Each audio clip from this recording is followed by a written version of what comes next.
மொட்டையா எங்க கையில முழு அதிகாரத்தை கொடுங்க, நாங்க நாட்டை எப்படி வேணாலும் எப்ப வேணாலும் மாத்தலாம் என்ற மசோதா. 2 நாட்கள் நோட்டீஸ்ல 2 நாட்களுக்கு செஷன் நடக்குதுன்னா அதே வாதத்தை அவங்க சொல்றாங்க. இப்ப எதுவுமே வெளிப்படையா தெரியாம எப்படி எதிர்க்கிறாங்க? திரு எடப்பாடி பழனிசாமி சொல்றாரு, அதுல வந்து பெண்களுக்கான 33%. அவங்களுக்கெல்லாம் இன்னும் கொள்கை இருக்கா? இந்த கிறுக்குக அதுக்கு மேல கிட்டத்தட்ட சென்னை மாநகராட்சியிலேருந்து எல்லா மாநகராட்சிகளும், எல்லா ஊராட்சிகளும், எல்லா நகராட்சிகளும் அவங்களுடைய ஆண்டு வருமானம் 2 மடங்காக ஆக்கியிருக்கிறோம் நாங்கள் ஆட்சிக்கு வந்ததுக்கும். இப்போ ஏற்கனவே அதிமுக ஆட்சியில் ஸ்மார்ட் சிட்டி திட்டம். ஐயோ ஐயோ ஐயோ எங்க நான் முதல்ல பார்த்தது 2023ஆம் ஆண்டு. ஆனால் நேற்று விசாவை பார்த்ததில் அவ்வளோ மன நிறைவு எனக்கு. ஏன்னா முதல் முறை பார்த்ததும் இப்போ வந்து ஒரு சினிமா நட்சத்திரத்தை உங்களுக்கு எதிராக கிளம்பி இருக்கிறாங்க. மக்களுக்கு நல்லா தெரியும். ஏங்க தொகுதி எல்லை தெரியாத நபர்.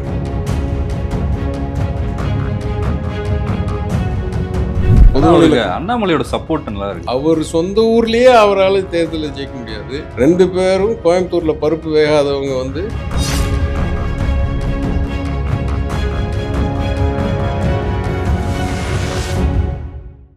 சவுத் பீட் அன்பு உறவுகளுக்கு வணக்கம். நான் ஃபெலிக்ஸ் இன்பவுலி. இந்த நேர்காணலில் நாம் சந்திக்க இருப்பவர் மதுரை மத்திய சட்டமன்ற தொகுதியின் திமுக சார்பாக வேட்பாளராக களமிறங்கும் திரு பிடிஆர் பழனிவேல் தியாகராஜன் அவர்கள். வணக்கம். சார், நீங்கள் 2 முறை சட்டமன்ற உறுப்பினராக ஜெயிச்சிருக்கிறீங்க, அமைச்சராகவும் இருக்கீங்க. இது 3வது முறை களம் காண்றீங்க. இந்த தேர்தல் சமயத்தில் நாளைக்கு நாடாளுமன்றம் கூட இருக்கு. அங்கே வந்து தொகுதி மறுசீரமைப்புக்கான சட்ட மசோதா தாக்கல் செய்கிறாங்க. முதலமைச்சர் இதை கடுமையாக கண்டிச்சிருக்காரு. தமிழ்நாட்டு மக்கள் நாங்கள் ரோட்டுக்கு வருவோம் அப்படின்னு சொல்லியிருக்காரு. பழைய திமுக காரன்னு நீங்கள் பார்ப்பீங்க அப்படின்னு சொல்லியிருக்காரு. நாளைக்கு கருப்பு கொடி எல்லார் வீட்லேயும் ஏற்றணும், தெருவுகளையும் ஏற்றணும் அப்படின்னு சொல்லியிருக்காரு. தேர்தல் நடக்கிற இப்போ 2 மாநிலங்களில் தேர்தல் நடந்துகிட்டு இருக்கு. தேர்தல் பணியில் அரசியல் கட்சிகள் இருக்காங்க. 2 முக்கியமான மாநிலங்கள். அப்படி இருக்கும்போது நாடாளுமன்றத்தில் இந்த மசோதா வருது. தொகுதி மறுசீரமைப்புன்றது தமிழ்நாட்டுக்கு எந்த தொகுதியும் குறைய போறதில்லை அப்படின்ற ஒரு வாதத்தை பாஜக தரப்புல வைக்கிறாங்க. நீங்க எப்படி பாக்குறீங்க? எனக்கு உண்மையிலேயே புரியவில்லை. அதாவது நாட்டோடைய முகத்தை, தன்மையை அடிப்படையாக மாற்றக்கூடிய ஒரு நிகழ்வை, ஒரு சட்டமைப்பு திருத்தத்தை 2 நாள் நோட்டீஸோட 2 நாள் சிறப்பு செஷன் வச்சு, அதுவும் 5 மாநிலங்களில் தேர்தல் நடந்து கொண்டிருக்கிற போது வச்சு, இது அவசரமாக பண்ணுன்றது சர்வாதிகாரத்தின் உச்சக்கட்டமாக நான் பார்க்குறேன். எனக்கு அதுக்கு மேலே எனக்கு புரியல, ஏன் இப்போ பண்ணணும்? அதாவது இது எவ்வளோ பெரிய மாற்றம்.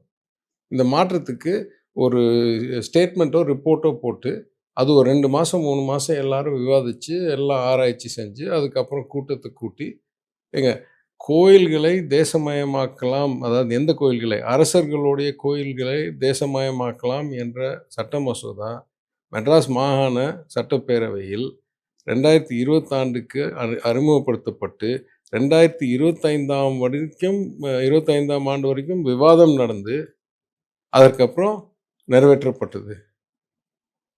இது சட்டமைப்பையே மாற்றுது. சட்டமைப்பு மாற்றினா தானே நீங்கள் எண்ணிக்கையை மாற்ற முடியும். இதில் எந்த தகவலும் இல்லை. எந்த அடிப்படையில் பண்ண போகிறாங்க, என்ன உறுதி கொடுக்குறாங்க, வாயில் எத்தனையோ பேசுகிறாங்க தவிர சட்ட மசோதாவில் படித்தால் எந்த ஒரு அஷூரன்ஸும் கிடையாது. ஒரு கமிட்டி உருவாக்க போகிறாங்க. அந்த கமிட்டியில் நியமிக்கிறது ஃபுல்லாக அவங்களுக்கு ரைட்டு.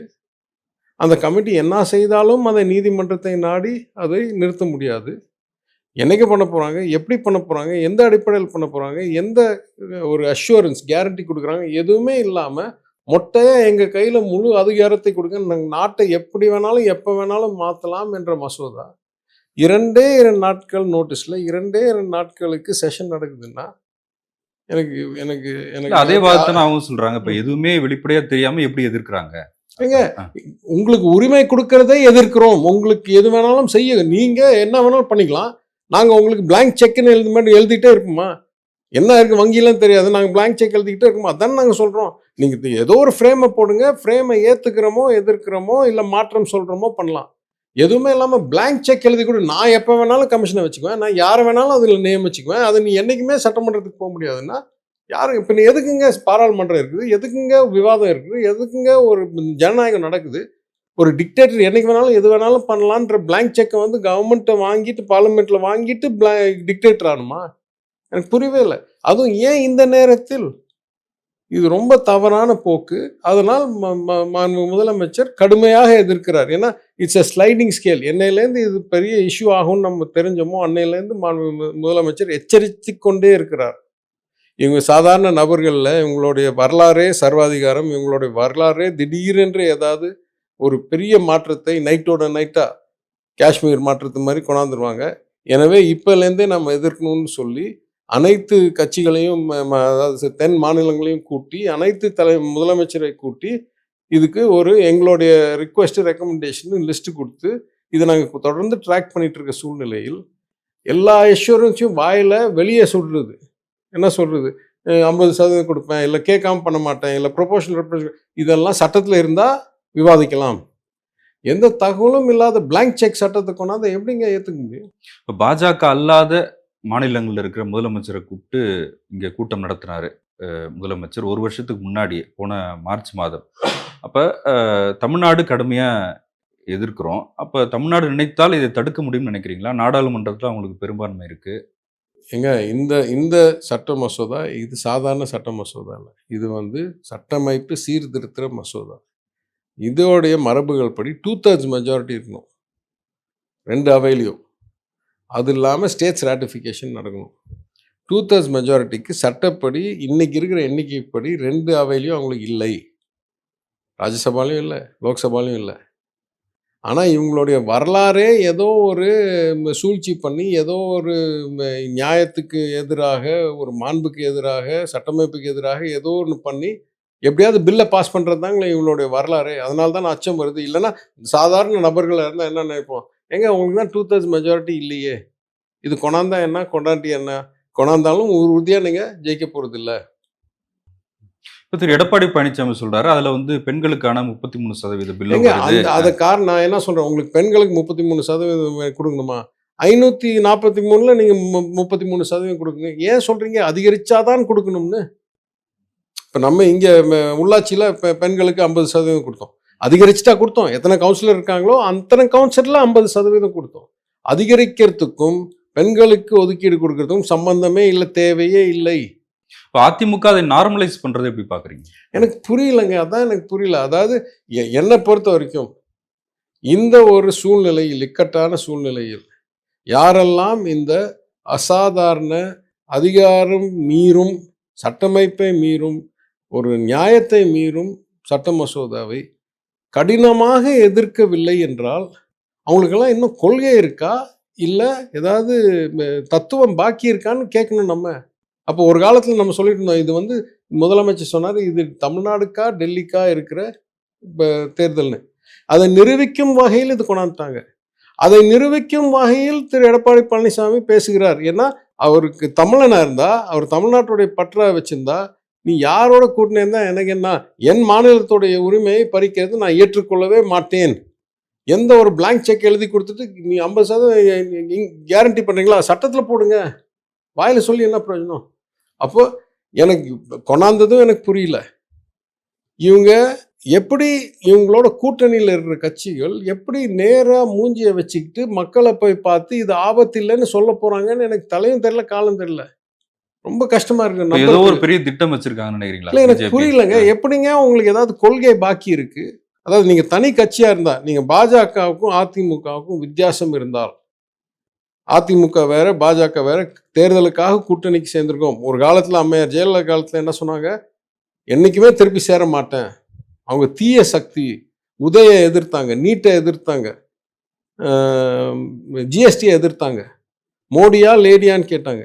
அந்த அளவுக்கு இருந்த கட்சி இன்னைக்கு இவ்வளோ கொடூரமான ஒரு சட்டமைப்பு திருத்த மசோதா, சட்ட திருத்த இல்லை, சட்டமைப்பு திருத்த மசோதா கொண்டாடும் போது அப்ப நீங்க எதிர்க்கலன்னா இனிமே உங்களுக்கு தனிப்பட்ட கொள்கையே இல்லைன்னு அர்த்தம். இனிமே நீங்க பாஜகவோட பி டீம் கிடையாது, பாஜகவோட இணைஞ்சிட்டீங்க கொள்கை ரீதியாக தானே அர்த்தம். இல்லைன்னு எனக்கு புரிய மாட்டேங்குது. கூட்டணி என்பது கொள்கை அடிப்படையில் இல்ல, அரசியல் கூட்டணி தான் கரெக்ட் அப்படின்னு கரெக்ட் சொல்றாரு. கரெக்ட். ஏற்கனவே என் நண்பர் ராஜன் செல்லப்பாவும் பேசியிருக்காரு. திருப்பரங்குன்றம் பிரச்சனை வந்தபோது அவர் சொல்லியிருக்காரு, எங்களுக்கு வந்து 2 மொழி கொள்கை தான்.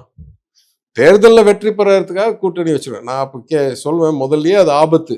ஏன்னா யார் அப்பர் ஹேண்ட் நாளைக்கு வரும்னு சொல்ல தெரியாது. எனக்கும் உங்களுக்கும் வேறுபாடு மிகப்பெரிய வேறுபாடு, 2 மொழியா 3 மொழி. இந்த வேறுபாடை வச்சுட்டு ஒரு தேர்தலில் கூட்டணியா போறதே பெரிய ஆபத்து. அதுக்கு மேல் அதெல்லாம் அடுத்த லெவல், மோஸ்ட் இம்பார்ட்டன்ட் லெவல், தமிழ்நாடுக்கு டெல்லியில் குரல் இருக்க போதா இல்லையா, குறைய போதா, ஏற்கனவே நம்ம கொடுக்கறது பணம் நிறையா, நம்மளுக்கு இருக்கிற ரெப்ரசன்டேஷன் ரொம்ப கம்மி. இதையும் சரிக்கும் வகையில் ஒரு சட்டமைப்பு திருத்த மசோதாவை கொண்டு போது இப்ப கூட நான் எதிர்க்கலைன்னா, அப்ப எனக்கு கொள்கை ரீதியா வேறுபாடு இருக்குன்னு என்னைக்குமே எதுக்குமே சொல்லவே முடியாதுன்றதுதான் என்னுடைய கருத்து. இப்ப மதுரை மத்திய பொறுத்த வரைக்கும் ரொம்ப தீவிரமான பிரச்சாரத்துல இருக்கீங்க. பேட்டிக்காக உங்களை கொஞ்ச நேரம் உட்கார வச்சிருக்கோம். நேற்று பிரச்சாரத்துல விஸ்வா அப்படின்ற ஒரு மாணவரை நீங்க அறிமுகப்படுத்துனீங்க. ஏற்கனவே அவரை நீங்க பள்ளியில பார்த்திருக்கிறீங்க. ரொம்ப அவர் வீக்கா இருக்காரு, உடல்நிலை அப்படின்னு சொல்லி. இப்ப இந்த காலை உணவு திட்டம் இருக்கு, மாணவர்களுக்கான காலை உணவு திட்டம். அதுல வந்து முதல்ல மதுரை மத்தியில தான் வந்து அது அறிமுகப்படுத்தப்பட்டது அப்படின்லாம் பேசியிருக்கிறீங்க. அதை தொடர்ச்சியாக 5ஆம் வகுப்பு வரை மட்டும் இல்ல, 8ஆம் வகுப்பு வரை வந்து அதை செயல்படுத்தியிருக்கிறோம் 28 மாநகராட்சி பள்ளிகள்ல. 8ஆம் வகுப்புல 12 வரைக்கும் 12ஆம் எங்கெல்லாம் என்ன உயர் வகுப்பு இருக்கோ அவங்களுக்கு எல்லாம் சில பள்ளியில எல்லாருக்கும். அதாவது எப்படின்னா காம்பவுண்ட்ல, அதாவது அரசாங்கத்துடைய திட்டம் 5ஆம் கிளாஸ் வரைக்கும் உணவு. சில பள்ளிகள் வெறும் ஆரம்ப பள்ளிகள், அப்ப அதுல பிரச்சனை இல்லை. சில பள்ளிகள் ஆரம்ப மேல்நிலை பள்ளி இருக்கு. இல்ல, ஆரம்ப பள்ளிகளும் அதோட கூடுதல் வகுப்புகளும் ஒரே கட்டடத்திலேயோ ஒரே வளாகத்திலேயோ இருக்கு. அப்படின்னா சிலது வந்து middle school including elementary school, சிலது வந்து ஹை ஸ்கூல் இன்க்ளூடிங், சில ஹையர் செகண்டரி ஸ்கூல். இப்போ விஸ்வாவோட பள்ளி பார்த்தீங்கன்னா +2 வரைக்கும் அதே ஸ்கூலில் இருக்கு. அப்போ ஃபர்ஸ்ட்லேருந்து +2 வரைக்கும் ஒரே காம்பவுண்டில் ஸ்டூடெண்ட்ஸ் இருக்காங்க. ஸோ நான் என்ன பண்ணேன், அந்த எக்ஸ்பான்ஷன் அரசு திட்டம் இன்னைக்கு வரைக்கும் இப்போ முதலமைச்சர் அறிவிச்சிருக்காரு, 8ஆம் வகுப்பு வரைக்கும் எங்கள் ஆட்சி அமைஞ்சவுடன் விரிவாக்கம் செய்யப்படும். ஆனால் இப்போ வரைக்கும் 5ஆம் கிளாஸ் வரைக்கும் தான் போகுது. நான் என்ன பண்ணேன், அன்னைக்கு ஒரே நாள் நாங்கள் உட்காந்துருந்த அன்னைக்கு விஸ்வா அவருடைய நண்பர்கள்லாம் சாப்பாடு வரலன்னு தெரிஞ்ச உடனே ஆன் த ஸ்பாட் ஒரு திட்டத்தை டிவைஸ் பண்ணி, மாநகராட்சியில் நீங்கள் வந்து கூடுதல் சாப்பாடு கொடுக்கப்படும் என்ற திட்டத்துக்கு நாங்கள் பணம் இல்லாமல் பண்ண போகிறோம். எந்த ஒரு வளாகத்தில் ஏதாவது ஒரு குழந்தைக்கு சாப்பாடு போச்சுன்னா அனைத்து குழந்தைகளும் சாப்பாடு போகணும், எந்த கிளாஸ்னு கவலை இல்லைன்றத நீங்கள் உங்கள் பாலிசியாக வச்சுக்கோங்க. இல்லை, அது எப்படி பொருளாதார அடிப்படையில் எப்படி சார் சாத்தியப்படுத்துறீங்க? அதான் கரெக்ட். அதனால நீங்கள் அதை பண்ணிக்கங்க, ₹1 செலவு பண்ணாமல். கான்ட்ராக்டரை கூப்பிட்டு நீங்கள் என்ன விலைக்கு 7,800 சாப்பாடு கொடுக்குறீங்களோ, கூடுதல் 1,500லேருந்து 1,900 வரைக்கும் எத்தனை தேவைப்படுதோ, அதான் அந்த பாக்கி 28 பள்ளிகளில் கூடுதல் வகுப்புகளுக்கு நீங்கள் அதே ரேட்டில் கொடுங்க. ஏன்னா உங்களுக்கு ஆக்சுவலாக இன்க்ரிமெண்டல் ஃபுட்டுக்கு காஸ்ட் குறையும். ஏன்னா ஏற்கனவே பாண்ட்லி, சட்டி, அடுப்பு, நெருப்பு எல்லாம் வச்சுருக்காங்க. அதே சமயம் கார்ப்பரேட் ஸ்பான்சர்ஸ்ட்டு போய் நீங்கள் இதை ஸ்பான்சர் பண்ணுங்கன்னா அவசரமாக கொஞ்சம் வாங்கி, அதுக்கப்புறம் இங்கே லோக்கல் கம்பெனி HCL கம்ப்யூட்டர் கம்பெனிகிட்டே டைப் பண்ணி முழு ஒரு வருஷத்துக்கு 38 லட்ச ரூபாய் வேணுமோ HCLே கொடுக்குது இப்போ. அதனால் 3.5 வருஷமாக அந்த திட்டத்தை செயல்படுத்தியிருக்கோம். எங்கெல்லாம் ஒரு குழந்தைக்கு சாப்பாடு வருதோ, யாரெல்லாம் கேட்குறாங்களோ அவங்களுக்கெல்லாம் சாப்பாடு. அதை வந்து இன்னை வரைக்கும் மதுரை மாநகராட்சியை தவிர வேறு எங்கேயுமே செயல்படுத்தலை. மதுரை மாநகராட்சியில் எல்லா பள்ளிகளிலும் எங்கெல்லாம் குழந்தை சாப்பிட்றாங்களோ எல்லாத்துக்கும். அதில் விஸ்வா ஒரு பையனாக இருந்தார். ஆனால் நேற்று விஸ்வாவை பார்த்ததில் அவ்வளோ மன நிறைவு எனக்கு. ஏன்னா முதல் முறை பார்த்ததும் சுமார் ஓராண்டு அவனை தொடர்ந்து ஃபாலோ பண்ணி கழக தோழர்கள் மூலமாக அவன் வீட்டுக்கு பழம், பிஸ்கெட்டு, வைட்டமின் டேப்லெட்டு, டேட்ஸு, ஊட்டசக்தி எல்லாம் அனுப்பின பிறகும் 2-3 மாதம் 4 மாதம் அவர் வெயிட் ஏறவே இல்லை. அப்புறம் அவனுக்கு இன்சென்டிவ் கொடுத்தா தான் பண்ணுவான்னு அட்வைஸ் வந்தோடனே என்ன வேணும்னு கேட்டால், எனக்கு சைக்கிள் வேணும் நான் ஸ்கூலுக்கு போயிட்டு வரதுக்குன்னா. சரி, அப்போ நீ வெயிட்டு ஒரு அளவுக்கு மேலே ஏறிடுச்சுன்னா நான் சைக்கிள் வாங்கி கொடுக்குறேன்னு சொல்லி அந்த ஆர்வத்தில் அவன் நல்லாவே சாப்பிட்டு இங்கே வந்து சைக்கிள் வாங்கிட்டு போனான். எந்த பாயிண்ட்ல அந்த மாணவர் மேலே உங்களுக்கு ஒரு இல்லை, நான் எல்லாரும் ஒரு காலத்தில் மாணவர்களாக இருந்தோம். அதுவும் அந்த பையனை பார்த்தா ரொம்ப ரொம்ப ஒல்லியாக இருந்தான். அது இல்லாமல் ரொம்ப ஒரு ஒழுக்கத்தோட பாசத்தோடு இருந்தான். இப்போ ஏன் மனநிறைவு சொல்ல வரேன்னா, நேற்று பார்த்தா இது 2023 நடந்த சம்பவம். 2003லேருந்து 2004 வரைக்கும் கஷ்டப்பட்டு அவனை எப்படியாவது சாப்பிட வச்சு வெயிட்டை இன்க்ரீஸ் பண்ணி சைக்கிள் கொடுத்தோம்.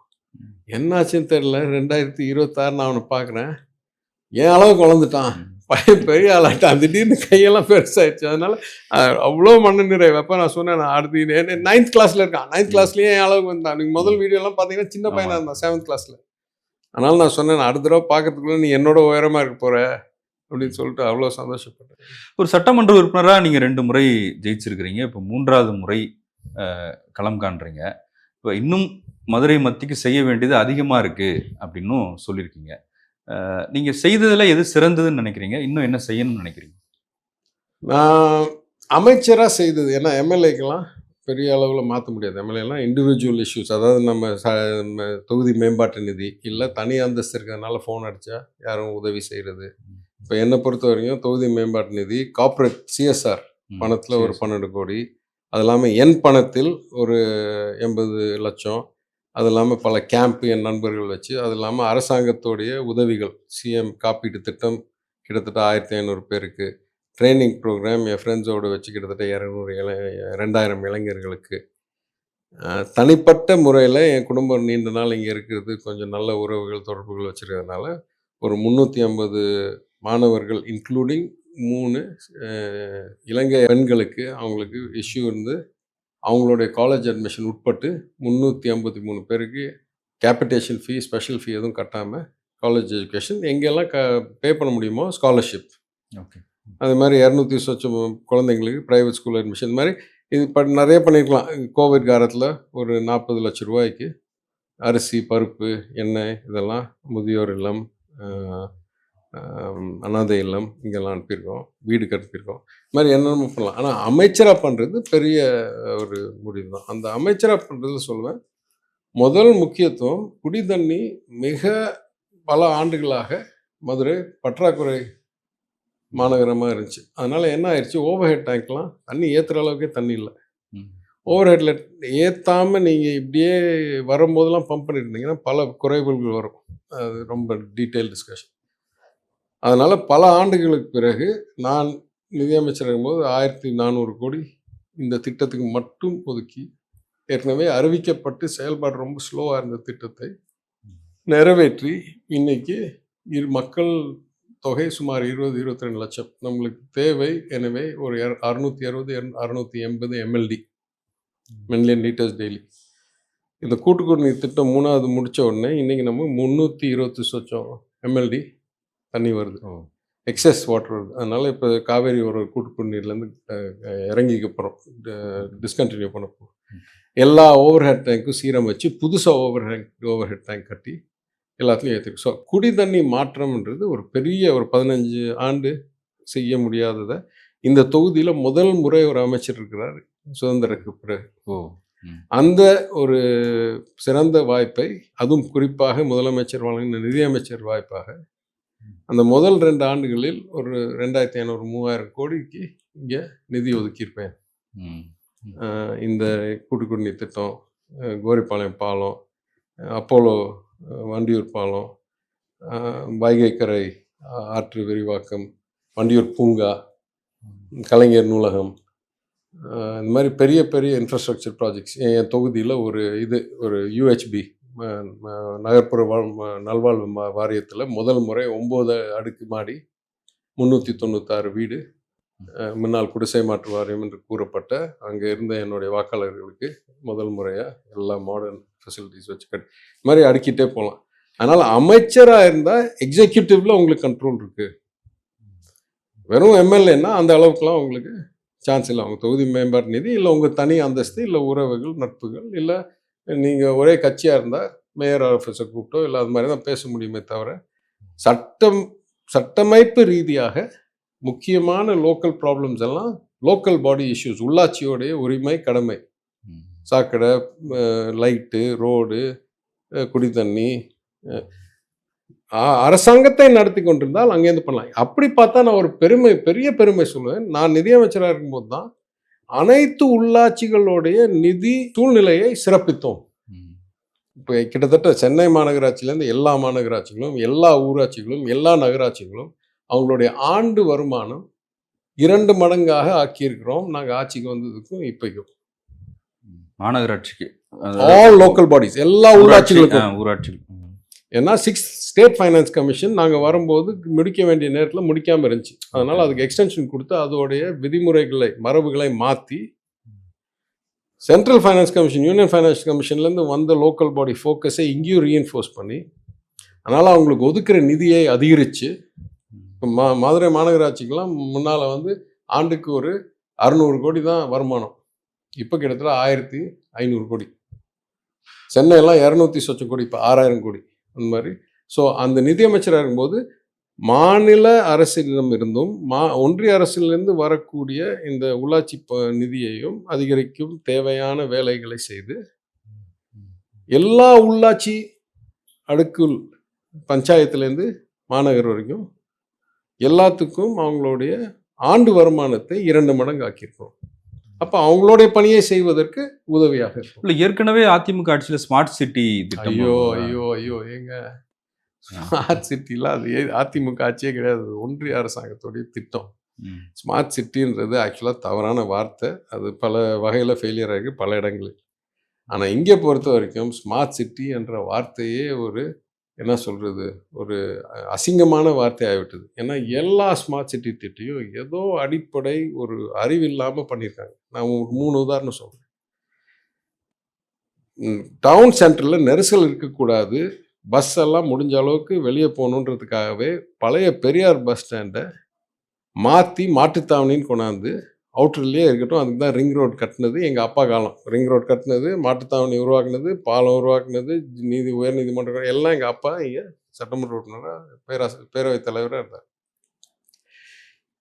கிட்டத்தட்ட மூடப்பட்ட பஸ் நிலையத்தை திருப்பி திறக்கணும்னு நினச்சி திருப்பி போக்குவரத்து நெரிசலை உருவாக்கி அதில் போய் ஒரு அடுக்கு மாடி 4000 வண்டி பார்க் பண்ணுறதுக்கு ஒரு இடம் போட்டு அதுக்கு காரும் பைக்கும் உள்ளே போகிறதுக்கு பாதை இல்லாத அளவுக்கு நெரிசல் இருக்கிற ஏரியாவில் அது கொண்டு போய் போட்டு, இது இருக்கிறதுலேயே ஒரு கேவலமான திட்டமிடாத ஒன்று. இதோட மோசமாக சொல்கிறேன், பக்கத்தில் இருக்கிற மார்க்கெட்டை இடித்து இதோட இணைந்து ஒரு 300-400 கடை கட்டியிருக்காங்க. எவ்வளோ அழகாக இருக்குது கடைன்னு கேளுங்க. தெரியாது, இன்னும் திறக்கவே முடியல. ஏன்னா என்வாயர்மெண்டல் கிளியரன்ஸ் வாங்காமையே கட்டியிருக்கானுங்க. அவசர அவசரமாக டெண்டர் விட்டு பணம் அடிக்கணும். அவ்வளோ மோசமாக வேலை செஞ்சுருக்காங்க. இது இது இந்த கோயிலை சுற்றி சித்திரை வீதிகளில் நல்ல பேவர் பிளாக் இருந்து சௌரியமாக மக்கள் போயிட்டு இருக்கிற சூழ்நிலை இருந்துச்சு.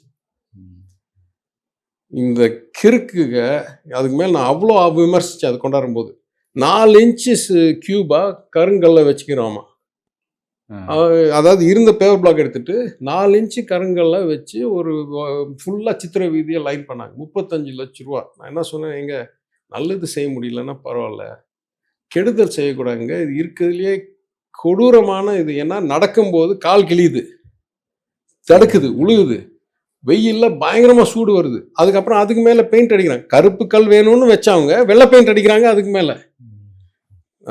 நான் இறை நம்பிக்கை இருக்கின்றேன்னு நான் சொல்கிறேன், இது தப்பாக யாரும் நினச்சிக்கூடாது. நான் அவ்வளோ விமர்சித்தேன், இது பண்ணவே கூடாதுன்னு. இது செல்லூர் ராஜு எனக்கு அமைச்சர் இருந்தபோது அவர் கட்டுப்பாட்டில் இருந்தது. ஏன்னா உள்ளாட்சி தேர்தலே நடத்தலை. ஆமாம், நடக்கல 5 வருஷம். அப்போ நான் சொல்கிறதெல்லாம் மீறி நான் எவ்வளவோ போராட பார்த்தேன். இது ரொம்ப தவறுங்க, இது மாதிரிலாம் பண்ணாதீங்கன்னு பண்ணாங்க. அந்த கான்ட்ராக்டர் டெண்டர் எடுத்தவர் அவர் வேலை முடியறதுக்குள்ளே தவறிட்டார். இப்போது அந்த வேலையை நாங்கள் ரிவர்ஸ் பண்ணிகிட்ருக்கோம். இப்போது மீனாட்சி அம்மன் கோயில் நிர்வாகிகள் அறங்காவலர்கள் கேட்டு மாநகராட்சி அந்த பழைய மாடலை கொண்டாடுறதுக்கு இதெல்லாம் எடுத்துக்கிட்டு இருக்கு. கோட்டை அடிச்சுட்டு முதல்ல இருந்து திருவிழா வரப்போகுது. அது இல்லாமல் திருக்கல்யாணம் இப்போ கும்பாபிஷேகம் வரப்போகுது. அதனால் இதெல்லாம் எடுத்துக்கிட்டு இருக்கோம். எவ்வளோ அதான் நான் ஒரு தடவை சொன்னேன், மெடிசன் மக்கள் நல்வாழ்வுத்துறையில் ஒரு உறுதிமொழி இருக்குது மருத்துவர்களால் எடுக்கிறதுக்கு. First do no harm, Hippocratic ஓர்த்துனாங்க ஒரு கிரீக் ஃபிலாசபர். முதல் எதுவும் கேடு செய்யாத, நீ நன்மை செய்கிறதோ இல்லையோ எதுவும் தவறு செய்யாத, ஃபர்ஸ்ட் டூ நோ ஹார்ம். அப்போ நான் நிறைய தடவை சொல்லியிருக்கேன், அரசியல்வாதிக்கு அது முதல் எங்களுக்கும் உறுதிமொழியாக இருக்கணும். First do no harm. இந்த மாதிரி ப்ராஜெக்ட்லாம் கேடு. அதனால் ஸ்மார்ட் சிட்டி என்ற வரைக்கும் ஏன் அவ்வளோ மோசமாக இருக்குன்னு சொல்கிறேன். எனக்கு சில குறைவுகள் இன்னும் இதை ஃபாஸ்ட்டாக என்னால் செயல்பட முடியலன்ற குறைவுகளில் ஒன்று. நானே அறிவிச்சிருந்தேன், ஆட்சி மாறினா நானே ஸ்பெஷல் ஆடிட் நடத்த போகிறேன் கவர்மெண்ட் ஆஃப் தமிழ்நாடுலன்னு. சொல்லியிருந்தீங்க. அது நடத்த முடியல. ஆனால் நான் எழுதியிருந்தேன், அன்னைக்கு எதிர்கட்சி உறுப்பினராக நான் எழுதியிருந்தேன் திரு நிதின் கட்கரி அவருக்கு. ஏன்னா பணம் அங்கேருந்து வந்தது, அதுக்கப்புறம் தான் 50-50 ஆச்சு. முதல்ல அவங்க ஃபுல் மணி, அதுக்கப்புறம் 50-50. நான் அவருக்கு எழுதி சொன்னேன், உங்களுடைய வரம்புகளுக்கும் உங்களுடைய எண்ணத்துக்கும் இந்த ப்ராஜெக்ட் எதுவுமே பொருந்தாது. ஸ்மார்ட் சிட்டின்னா better lighting, moving that wiring into ducts, fibre connect, இதெல்லாம் தான் ஸ்மார்ட் சிட்டி. 4 இன்ச் கியூப்ஸ் கருங்கல்ல போய் வைக்கிறது ஸ்மார்ட் சிட்டி கிடையாது. இதை நீங்கள் ரிஜெக்ட் பண்ணும், இல்லை ஆடிட் பண்ணும், இல்லை இவங்கள ஆக்ஷன் எடுக்கணும் அப்படின்னு அவர் அமைச்சரவைக்கு எழுதியிருந்தேன். பண்ணல. அதாவது பொதுவாக உங்களுக்கும் வலதுசாரிகள் சங் பரிவார அமைப்புகளுக்கும் ஆன மோதல் வந்து தெரிந்தது தான். அது நீண்ட காலமாக நடந்துகிட்டு இருக்கு. இப்போ வந்து ஒரு சினிமா நட்சத்திரத்தை உங்களுக்கு எதிராக களமிறக்கிருக்கிறாங்க.